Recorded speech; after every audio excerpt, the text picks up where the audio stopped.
Lots of people who have catastrophic thinking are seeking relief the wrong way. I know, I've catastrophized like a champion, and I've made the same mistakes. In this video, I want to share 3 mistakes you may be making and talk about the path that got me out of it. Catastrophizing or catastrophic thinking is when we use our capacity to mentally simulate things to imagine worst case scenarios that make us anxious. Like, if I get made redundant and I can't find another job, I'll get broke, I'll lose my house, I'll lose my relationships, and I'll end up in the gutter. Now, the first mistake is to think that changing from somebody who catastrophizes a lot to somebody who doesn't is a quick fix, and giving up because you tried one technique and it didn't work straight away. Making this kind of change is a journey, and you need to be prepared for it to take some time and for it to take some repetition and some tenacity and have some setbacks along the way. That's not to say that changes don't happen quickly. They do. It's just that this journey might not just be one change, and those changes might not happen immediately.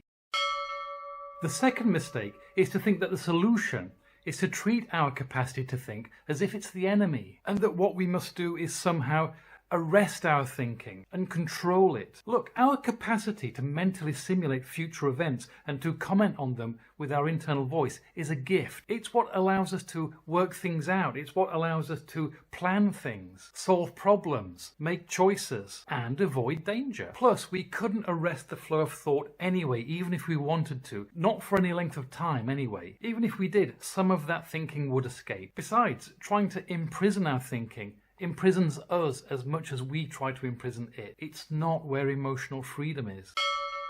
The third mistake is that we try to help ourselves at the wrong level. Catastrophizing is a misuse of our capacity to think. Einstein is often quoted as saying, "You can't solve a problem at the same level of thinking that created it." Now, I don't truthfully know if he really said that. I mean, you know what the internet is like for falsely attributing quotes to people. But it's true, and if catastrophizing is a problem created at the level of thought, then we're unlikely to get very far by trying to solve it at the level of thought. In other words, we're not likely to be successful by trying to think our way out of catastrophizing. We need to go to a place that's before the thought. Now, this is where I'd like to introduce you to a simple 3-tier model of 3 ways that we can work with thought. There's no implication that any of these levels are inherently better or worse than each other, but they do work differently. Level 1 is to work with the content of thought. That means deliberately thinking about different things. Like if you're thinking about something scary, then think of a kitten or something like that. Or if you're telling yourself with your internal voice that you're no good, telling yourself with your internal voice that you are good. You can get some quick relief by deliberately injecting different thoughts, but it tends to be temporary. Level 2 is to work with the structure of thought. This is where technologies like neuro-linguistic programming play, or NLP, because you can change the qualities of the thoughts that you have. For instance, to make big, bright pictures in your mind small and black and white, to change the kind of feeling response that you get from them. And you can change the sequence of thoughts. So instead of this thought branching off to that thought, it branches off to a different thought instead. So you can break sequences of thought and design new sequences that feel better.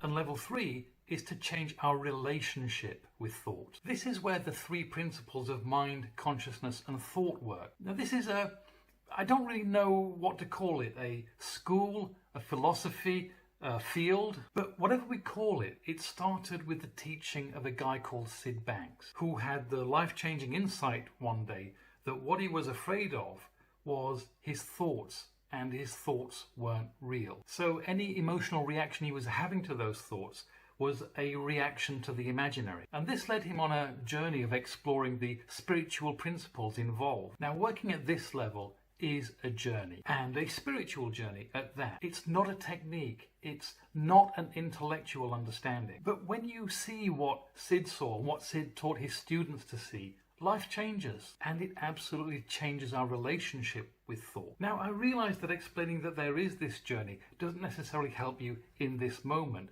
but you can start that journey. For instance, you can start to look at your thinking, to experience that your thinking isn't real, that it is something that you've made up using the power of thought, is incredibly liberating. Seeing that is one of the things that got me free from catastrophizing when I used to do that. And it's a journey I go on with my clients. Now, if you're interested in exploring this understanding for yourself, there are some books like these that can help you. Now, seeing something differently as a way of changing might seem odd, especially as we've learned that change requires a lot of work. But as one teacher put it, having an anxious relationship with our thinking is a bit like being afraid of the monster under the bed. I don't know about you, but when I was a little boy, I used to imagine sometimes that there was a monster under the bed.